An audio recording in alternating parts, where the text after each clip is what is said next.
여의도 순복음교회 창립 65주년 기념으로 열린 복음가왕전 본선대회가 참가자와 성도들의 은혜 가운데 진행됐습니다. 다음 세대 복음화가 위협받고 있는 가운데 채플에서 학생들에게 세례를 주며 학원 복음화를 이어가고 있는 학교가 있어 취재했습니다. 목회자가 아닌 성도들이 중심이 된 선교단체 빗솔라이트가 이를 창립했습니다.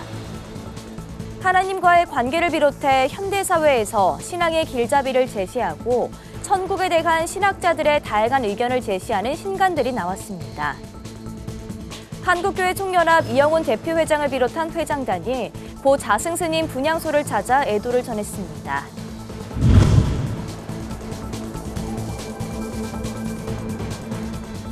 시청자 여러분 안녕하십니까? 구티비 뉴스입니다. 여의도 순복음교회가 교회 창립 65주년 기념 찬양제 복음 가왕전을 개최했습니다. 가수 중 왕이란 뜻의 가왕처럼 찬양을 제일 은혜롭게 부르는 성도를 가리는 대회인데요. 순위를 떠나 참석자 성도 모두 은혜가 넘친 시간이었습니다. 그 현장을 김효미 기자가 취재했습니다. 참가자들이 그동안 갈고 닦은 연습 실력을 뽐내며 무대에서 찬양을 부르기 시작합니다. 올해의 복음가왕은 누굴까? 여의도 순복음교회가 교회 창립 65주년 기념 찬양제 복음가왕전을 개최했습니다. 성도와 교역자를 대상으로 열리는 이번 찬양제는 예선전 124팀 중에서 30팀이 본선에 진출했습니다. 이 중 단 10팀만이 오는 21일 개최되는 결선에 올라갈 수 있습니다. 참가자 중 장애인 대교구 성도인 박성철 씨도 치열했던 예선을 통과해 본선에 진출했습니다. 시각장애인인 박 씨는 장애인 교구 성도 중 유일하게 본선에 올랐습니다.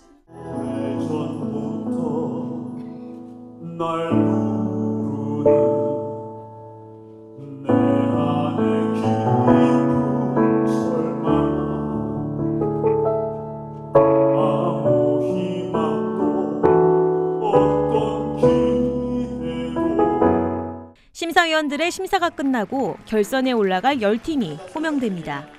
기뻐하는 참가자와 아쉬워하는 참가자들의 희비가 교차합니다. 온 마음 다해 부르는 찬양은 참가자들뿐만 아니라 관객들에게도 은혜 넘치는 시간이었습니다.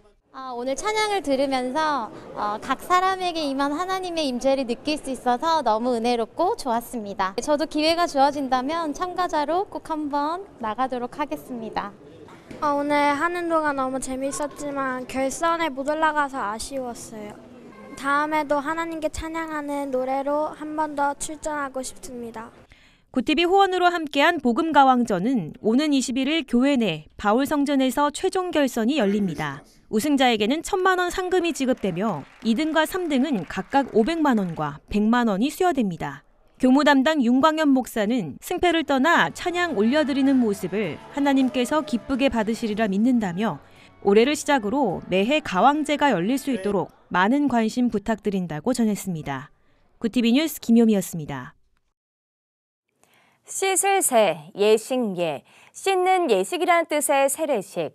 성찬 예식과 함께 기독교에서 중요하게 여기는 예식 중 하나인 세례식은 죄사함과 구원, 하나님의 제자됨을 공표하는 의미 있는 행사 중 하나인데요. 최근 한 교단사나 대학에서는 학원 복음화를 위한 세례 주간을 진행했습니다. 정성광 기자의 보도입니다. 천안 백석대학교의 채플 시간. 단정하게 차려입은 학생들이 진중한 모습으로 무대에 서 있습니다. 이날은 세례식이 진행되는 조금 특별한 채플로 진행됐습니다. 학교는 올해 11월 마지막 주를 세례식 주간으로 정하고 학부별로 배치된 교목들을 중심으로 세례식을 진행했습니다. 이날 학생들은 세례교인이 되었음을 공표하는 시간과 함께 앞으로 기독교인으로서 신앙생활을 하겠다고 다짐했습니다. 세례교육을 받으면서 주님께서 우리를 얼마나 사랑하시고 정말 우리를 위해서 이 세상까지 준비하면서 정말 하나도 허투루한 것이 없다는 것을 다시 한번 알게 되었습니다. 지금 이 시간에 여기 모인 학우교 여러분께 드리고 싶은 말씀이 있는데 정말 용기를 내어서 한번 하나님께 손을 내밀었으면 좋겠습니다. 학교는 세례식 주간을 통해 150명의 학생들에게 세례를 주고 축복하는 시간을 가졌습니다. 학교 측은 12명의 채플 담임 목사를 두고 학생들의 신앙 고민과 양육을 통해 세례까지 이어질 수 있도록 도왔습니다. 캠퍼스가 복음의 불모지라고 느껴질 정도로 많이 복음이 필요한 곳이니만큼 복음을 필요로 하는 아이들도 많이 있다라고 생각을 합니다. 그 목사님들이 늘 이렇게 전도하면서 또 다양한 기독교 문화를 전파하면서 학생들을 이제 세례를 주기 위해 이렇게 열심히 노력하고 있습니다. 같은 기간 서울 백석예술대학교도 세례 주간으로 정해졌습니다. 학교는 앞선 10월 비기독교인 학생들을 초청해 사랑축제를 개최하고 기독교인 아티스트가 전하는 복음의 메시지를 듣게 했습니다. 학교는 축제를 통해 복음을 접한 비기독교인 학생들이 이번 세례까지 이어질 수 있도록 다양한 역할들을 해왔습니다. 특히 학생들의 담당 교수들은 학생들이 세례를 받기까지 가교 역할에 헌신했습니다. 제가 여기 학교에서 감당하고 있는 사명이 우리 학생들로 하여금 또 사회에 나가서 우리 또 주님께서 주신 그런 탤런트로 이제 좀 주변 지역이라든지 주변 사람들을 사회에 좀 선한 영향력을 끼칠 수 있게끔 학생들의 그런 뒷바라지를 해주는 그런 역할이 제 역할이라고 생각을 합니다. 학교에서 이렇게 입교 받게 된 것도 새로운 경험이고 또 신기하기도 해가지고 되게 재밌었던 것 같고 앞으로 이제 교회 다니면서 많이 기도 드리고 하겠습니다. 학교는 학생들이 건강한 신앙생활을 이어갈 수 있도록 또 대학생들을 대상으로 한 이단포교 대처에도 철저히 대응하겠다고 다짐하고 있습니다. 학교에서 세례를 받는다는 것은 어떻게 보면 장기적으로 신앙생활을 하는데 한계가 있습니다. 앞으로는 우리 백석교단과 연결돼서 많은 학생들을 지역교회로 보내고 그리고 그 학생들이 신앙생활을 할 수 있도록 적극 돕고 협력하도록 하겠습니다. 다음 세대가 위협받고 있는 현실 가운데 기독교 대학은 세례를 통한 청년 복음화에 끈을 놓지 않고 있습니다. 구티비 뉴스 정성광입니다. 목회자가 아닌 교회 성도들이 중심이 된 선교단체 빗솔라이트가 1일 창립했습니다. 이들은 생활 가까이에 있는 국내 거주 이주민들을 대상으로 선교 사역을 진행하고 선교단체와 교회 연결고리 역할을 하겠다고 밝혔는데요. 선교계는 큰 기대를 나타냈습니다. 장정훈 기자입니다. 평신도가 중심이 된 선교단체 빗솔라이트가 창립감사 예배를 드렸습니다. 빗솔라이트는 한국세계선교협의회 KWMA가 지난 2년여간 진행한 평신도 선교자원 동원운동을 계승해 만들어진 단체입니다. 빗솔라이트는 창립 예배에서 교회와 선교단체를 잇는 다리 역할을 하겠다고 말했습니다. 이를 위해 일반 성도를 대상으로 훈련 사역을 진행하겠다고 설명했습니다. 또한 교회와 선교단체의 연결을 도와 선교인의 모집부터 파송 후 관리까지 진행할 예정이라고 덧붙였습니다. 빗솔라이트는 성도들이 직접 선교에 참여하며 교회와 협력할 수 있는 선교 방식으로의 변화를 이뤄내겠다고 말했습니다. 선교 현장 참여로 선교 열정과 교회를 사랑하는 모범 성도가 늘어나고요. 이러므로 인해서 전체적인 교회가 건강해질 것이며 그리고 현장 참여 선교인을 통해서 자연스럽게 국내 전도로 이어질 것으로 저희는 기대하고 있습니다. 빗솔라이트는 또 국내 거주 이주민과 외국인 노동자 등을 중심으로 선교 사역을 진행하겠다고 설명했습니다. 이주민의 선교 콘텐츠를 개발하고 교육 강좌 등을 제작하겠다며 구체적인 방안도 제시했습니다. 이날 예배에서 KWMA는 빗솔라이트가 진행할 사역을 축복하며 평신도의 선교 참여로 선교 흐름의 변화를 기대한다고 전했습니다. 한국에는 모든 크리스찬 평신도들이 가지고 있는 은사나 재주나 기술을 통해서 그것이 우리 선교적으로 쓰임받도록 하자 하는 이런 운동이 오늘 시작이 된 거거든요. 그다음에 이 운동이 한국 선교의 지각 변동을 일으키리라 이렇게 생각을 합니다. 새롭게 사역을 시작한 빗솔라이트는 빛과 소금이 되라는 영어 구절을 줄여 쓴 단체 이름처럼 어두운 세상에서 희망이 되겠다고 밝혔습니다. 이들은 남은 한 해 동안 임원진 구성을 마칠 계획이며 내년부터는 국내 다문화 가정과 외국인 노동자 등을 대상으로 사역을 진행할 예정이라고 밝혔습니다. 구티비 뉴스 장정훈입니다.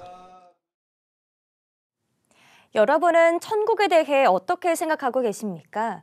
성도들은 흔히 흰옷을 입은 천사들이 하나님을 찬양하는 모습을 상상하고 계실 겁니다. 하지만 그 누구도 천국의 모습을 보지 못했기 때문에 정확히 천국이 이렇다 말하기는 어려운데요. 신학자들이 천국에 대한 견해들을 밝히며 생각의 틀을 깬 신간이 나왔습니다. 더불어 하나님과 인간의 관계를 설명하고 현대 사회에서의 신앙 길잡이가 되어줄 책도 함께 소개해드립니다. 장현우 기자입니다.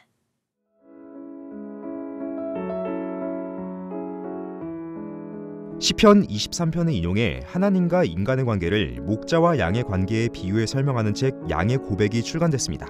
신가는 하나님과 인간의 관계가 헝클어졌다고 표현하며 관계의 회복을 위한 기도문을 제시합니다. 독자들이 느낀 점을 작성할 수 있는 나의 고백장도 있습니다. 서울신학대학교와 기독교대한 성결교회 총회장을 역임한 저자 한기치 목사는 신간을 통해 시편 23편이 하나님과 인간의 관계를 가장 잘 드러내는 아름다운 말씀이라며 인간이 하나님께 드릴 최상의 고백이라고 전합니다. 21세기의 12제자들과 함께 재림한 예수가 서울에 방문하는 에세이 스타벅스로 가는 예수님이 나왔습니다. 교보문고에서 유다는 2000년 동안 팔린 성경책의 저작권을 계산했다와 예수님 북한 김정은 위원장을 만나다 등 풍자와 해악을 바탕으로 한 이야기들이 이어집니다.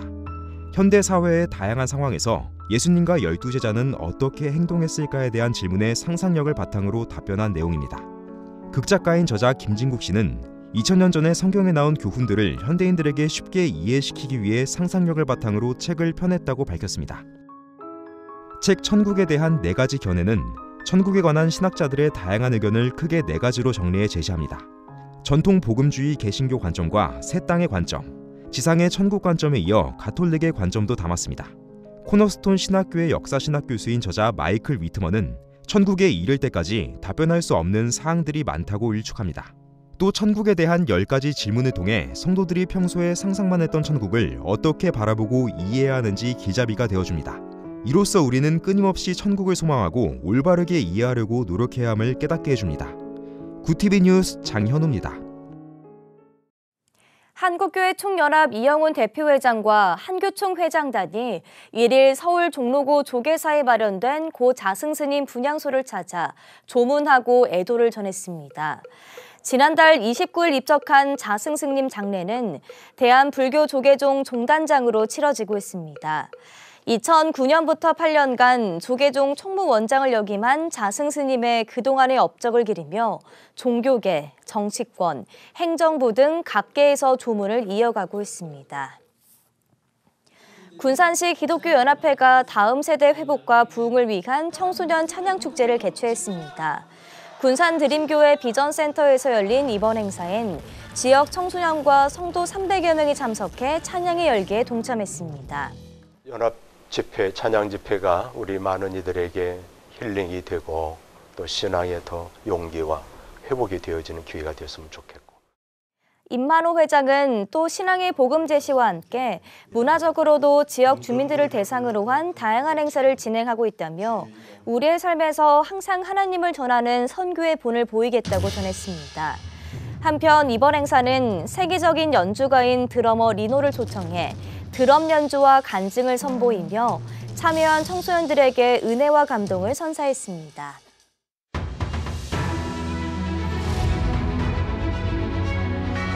오늘의 이슈 포커스입니다.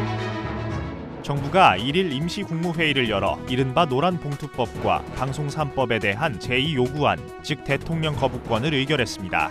회의를 주재한 한덕수 국무총리는 문제점들을 감안하면 이번 개정안들이 과연 모든 근로자를 위한 것인지, 공영방송의 독립성과 중립성을 위한 것인지 묻지 않을 수 없다며 충분한 논의 없이 국회에서 통과된 데 대해 유감이라고 말했습니다.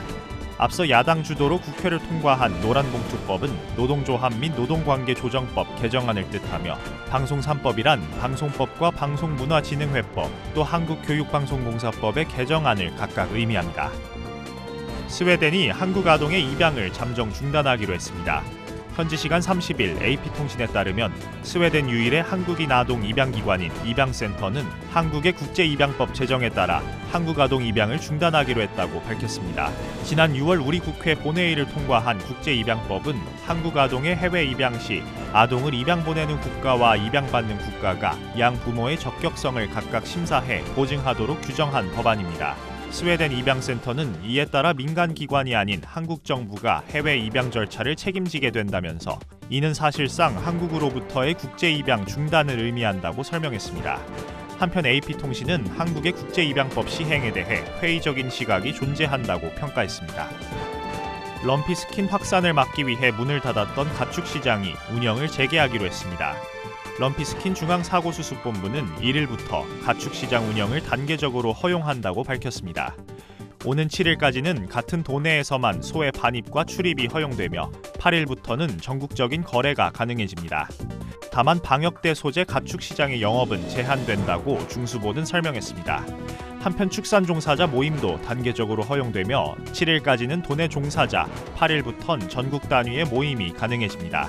국내에서 보고된 럼피스킨 확진 사례는 모두 107건으로 지난달 21일부터 신규 확진 사례는 없었습니다. 서울시가 최근 빈대 발생이 집중적으로 일어난 고시원 등 주거 취약시설에 대해 중점적인 관리에 나서기로 했습니다. 서울시는 이를 위해 자치구마다 고시원 관리 전담 인력을 지정하고 시에 등록된 고시원 4,800여 곳을 직접 조사하기로 했습니다. 이는 지난달 29일까지 서울시의 빈대 발생 총 89건 중 절반에 가까운 43.8%가 고시원에서 출현한 데 따른 조치입니다. 서울시는 또 5개 시립 쪽방 상담소를 통해 자율 점검표를 배포해 쪽방촌을 대상으로 전수조사를 실시할 예정입니다. 구티비 뉴스 권현석입니다.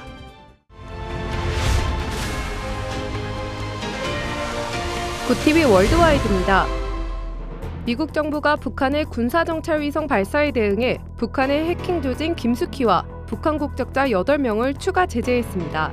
미국은 이번 조치가 한국, 일본, 호주 등과 조율해 처음으로 발표한 독자 제재라며 북한의 핵미사일 프로그램에 유입되는 자금을 계속해서 차단하겠다고 밝혔습니다. 미 재무부는 현지 시간 30일 북한의 대량 살상무기 프로그램과 불법 무기 및 관련 물자 수출을 진전시키기 위한 북한의 수익 창출, 물자 조달, 정보 수집 능력 등을 막기 위한 미국과 파트너 국가의 다각적 노력을 보여준다고 말했습니다. 김숙희는 북한 정찰총국 제3국 산하 해커 조직입니다. 이 밖에 개인 8명은 북한의 국영무기 수출업체, 금융기관, 페이퍼 컴퍼니 등과 관련된 인사들입니다. 러시아 대법원이 성소수자 인권운동을 사실상 불법화하는 판결을 내렸습니다. 현지 시간 30일 러시아 법무부는 LGBT 국제대중운동의 러시아 내 활동을 금지하기 위한 행정소송 결과를 전하며 이 운동은 사회적이고 종교적인 징후를 조장한다고 밝혔습니다. 또한 극단주의적 성격의 징후와 표현을 확인했다고 덧붙였습니다. 이로써 러시아 내에서는 LGBTQ 인권 옹호 관련 활동은 불법으로 간주될 전망입니다. 블라디미르 푸틴 러시아 대통령은 지난 7월 공식 문서와 공공기록상 성별 변경은 물론 성전환을 위한 의료적 개입을 불허하는 내용의 법에 서명한 바 있습니다. 기후변화에 대해 더 적은 책임을 지고도 더 큰 피해를 봤던 개발도상국들이 금전적인 보상을 받을 수 있는 길이 열렸습니다.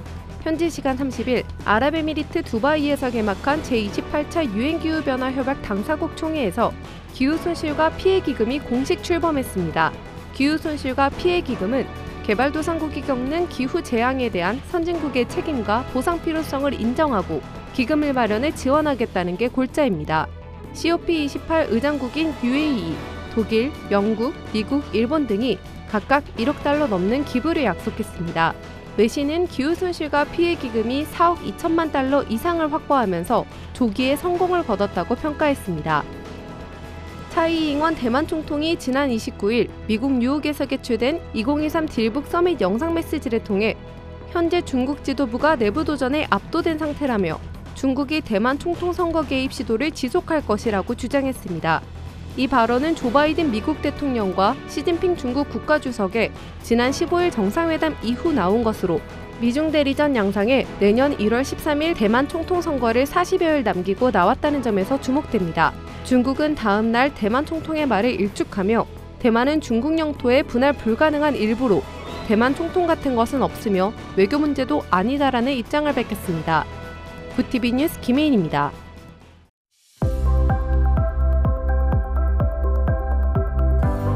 내일은 전국적으로 구름이 많겠습니다. 밤에 경기 북동부와 강원 중북부 내륙과 산지에는 1cm 미만의 눈이 조금 내리겠습니다. 일요일부터 차츰 찬바람이 잦아들기 시작해서 월요일부터는 평년 기온을 회복하겠습니다. 또 동해안으로는 계속해서 대기가 건조합니다. 산불 등 화재 예방에 신경 써주시기 바랍니다. 이어서 전국 날씨입니다. 내일 한낮 최고 기온은 서울 7도, 강릉 9도가 예상됩니다. 남부지방은 광주와 대구 9도, 부산 11도, 제주 12도를 보이겠습니다. 날씨였습니다. 이스라엘군이 현지 시간으로 1일 하마스가 휴전 협정을 위배했다고 주장하며 전투를 재개했습니다. 인질과 수감자 교환을 조건으로 일시 휴전이 시작된 지 7일 만입니다. 국제사회는 휴전 연장이 계속되길 기대했지만 결국 전쟁은 다시 시작되고 말았습니다. 더군다나 전투 재개로 사망자가 발생해 더 안타까운 상황인데요. 하루빨리 다시 휴전이 재개되고 전쟁이 종식되길 기도합니다. 이상으로 뉴스를 마칩니다. 함께해 주신 여러분 고맙습니다.